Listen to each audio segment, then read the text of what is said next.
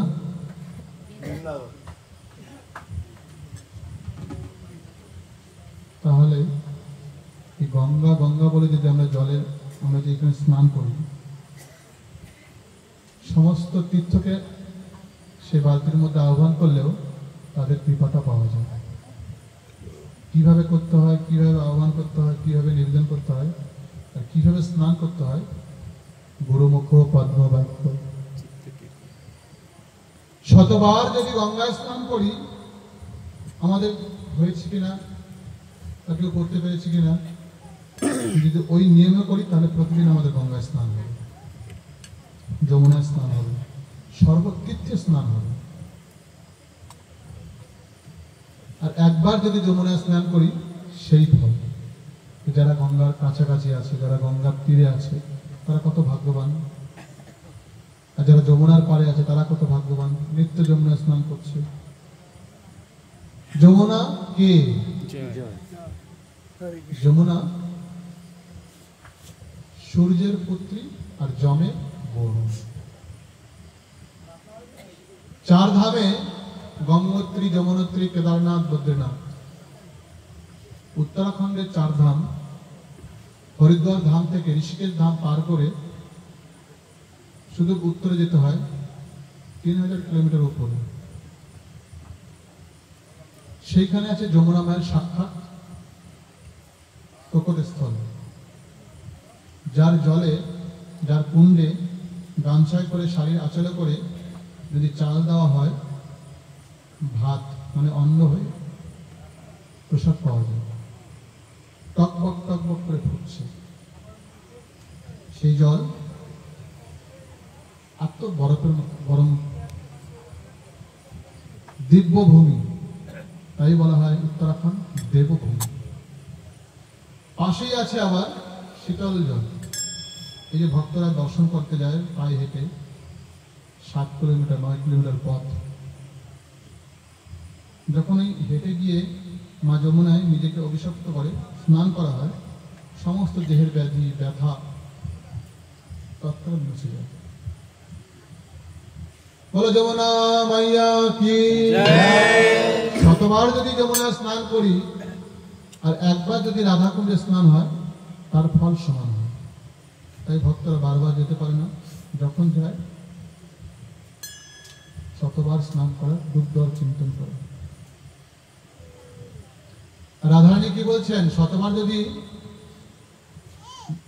রাধাকুণ্ডে স্নান করো, একবার যদি আমার নাম নাও, শতবার যমুনায় স্নান, রাধাকুণ্ডে স্নান হলো, আর একবার যদি আমার রাধা নাম নিয়ে নাও, তাহলে শতবার রাধাকুণ্ডে স্নানে একবার রাধা নামে সব ফল পাবে। আর আমার গৌরসুন্দর কি বলছেন? রাধা কৃষ্ণের মিলিত জন্য বলে নিতাই চাঁদ গৌর সুন্দর কি জয়। বলছেন শতবার রাধা নাম নাও, ক্ষতি নেই, কিন্তু যদি একবার যদি আমার নাম নাও, আমার নিতাইয়ের নাম নাও, শতবার রাধা নামের ফল একবারে হয়। তাই ভক্তরা হা নিতাই হা গৌর, হা নিতাই হা গৌর। জৈসা দেশ তৈসা ভেষ। জৈসা দেশ, যখন যেই দেশে থাকবো সেই দেশের কীর্তন। कहाँ पर राम राम, कोई पर जय भोले बाबा।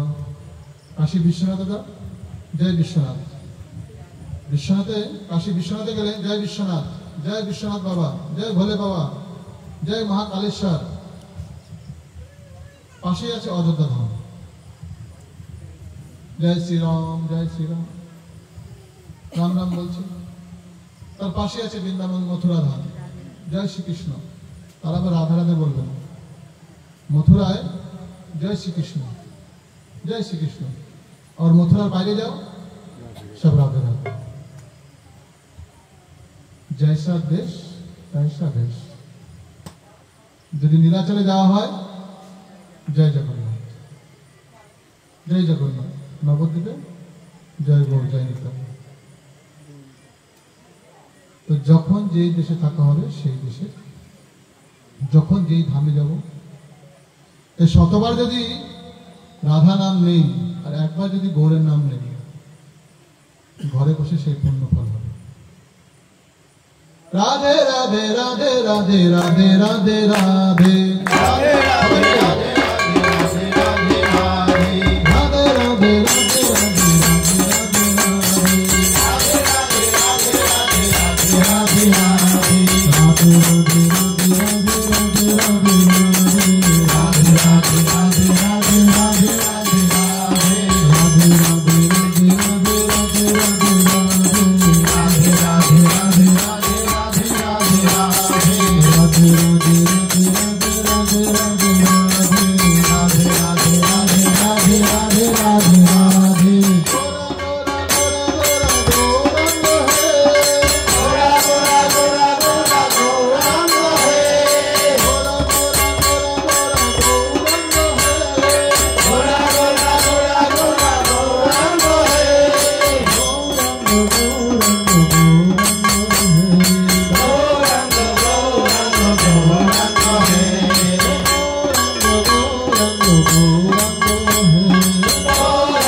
বাঁকে বিহারী মন্দিরে এক ভক্ত যাচ্ছে দর্শন করতে। সাধারণ ভক্ত, চাল নেই, চুলো নেই, গোবিন্দের কাছে সবই তো সমান। তো বিহারী বৃন্দাবনে বড় বড় বেশ রাজভোগ তৈরি হয়, সুন্দর সুন্দর মিষ্টি তৈরি হয়। মনে মনে চিন্তা করছে, যদি আমার বিহারীর ভোগ লাগতো, যদি আমার বিহারী খেত, কত সুন্দর হতো। আর তিনি মনে মনে তুলসী দিয়ে যাচ্ছে, বিহারীর ভোগ লাগিয়ে যাচ্ছে, যত মিষ্টি দোকান করছে সব ভোগ লাগিয়ে দিয়েছে। সন্ধ্যের সময় গোসাইজি এসছে, পর্দা বন্ধ করেছে, ভোগ লাগাও। এখন বিহারী নাক শিখতে বসে আছে, না আজকে আর খাবো না, আজকে আর ভালো লাগছে। কেন? সেই যে বিকেলে পেয়েছো, রাত্রে স্বয়ং খেতে হবে না, আজকে আর হবে না ভোজন। কি হয়েছে, কোথায় খেয়েছো, কার কাছে খেয়েছো, কে তোমায় খেতে দিয়েছে? ভাবগ্রাহী জনার্দন বলছে, না তেমন কিছু নয়, রাস্তায় এক ভক্ত আসছিল, সব খাইয়ে দিয়েছে। কে?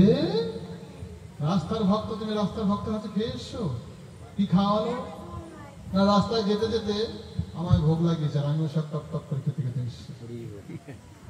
বলো বাঁকে বিহারী লাল কি জয়। আমরা যদি গোবিন্দকে একটু অন্তর থেকে দিই, আমার ঘরে যদি, গোবিন্দ অবশ্যই সেবা করবেন। তুমি যেভাবে দাও না কেন, দেওয়াটা যেন জায়গা থেকে হয়,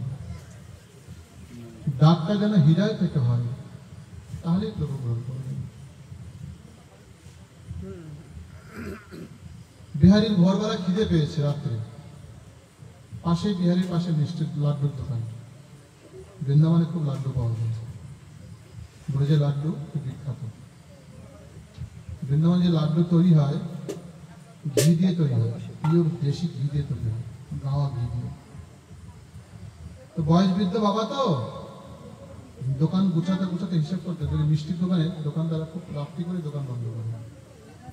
মিষ্টির দোকানে অনেক রাত্রি পর্যন্ত কাজ হয়, আর অনেক রাত পর্যন্ত দোকান খোলা থাকে।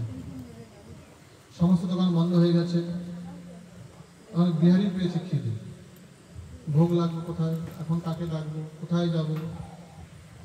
বাচ্চা শিশু, মা যখন তাকে স্তন পান করায়, ঘুম ভাঙলে তাকে স্তন পান করে। কেন? ছোট্ট শিশু, না জানি ওর খিদে পেয়েছে। তো বিহারি খিদে পেয়েছে, বিহারি এখন কার কাছে যাবে? মন্দির থেকে বেরিয়ে এসে, বাবা 2-4 লাড্ডু দে দো, আমার খুব খিদে পেয়েছে। तो बाबा बोले, बाबा लाला तो इतनी रात कहाँ पे आ गए?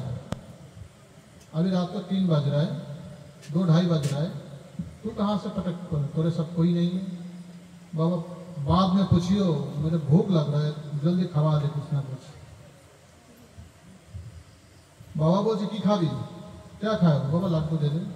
लाडू तो खूब খেয়েছে, ঝিক के पेट भरे খেয়েছে। খেয়ে দে। বলছে বাবা আমার কাছে তো পয়সা নেই। ভগবানের কাছে থেকে পয়সা নিয়ে পকেটে করে ঘুরবে আমার মতো, তোমার মতো? বাবা क्या दो तुम्हें, मेरे पास तो पैसा नहीं है। বিহারীর স্বরূপ এত সুন্দর, প্রভু পাচ্ছে আর সেই দোকানদার তার প্রসাদ পাওয়া মানে আহার গ্রহণ করা দেখছে। ভক্তরা সেবা দেয়, বৈষ্ণবদের সেবা দর্শন করে। বৈষ্ণব সেবা দর্শন করতে হয়। তো বিহারী নিজে কৃপা করে তার দোকানে এসে গেছে, আর তাকে দর্শন পেয়ে এত সুন্দর তার প্রসাদ পাচ্ছে, আর এত সুন্দর তাকে দেখতে, তিনি 2 নয়ন ভরে তাকে দর্শন করছে। লালা কার বাড়ির ছেলে, কোথাকার ছেলে, এত রাত্রে একা চলে এসছে আমার ঘরে, আমার দোকানে, খাচ্ছে পেট ভরে। যখন খেয়ে যখন পয়সার কথা বলেছে তখন তার ধ্যান করছে। তখন বলছে না না বাবা, তোমায় কিছু দিতে হবে না,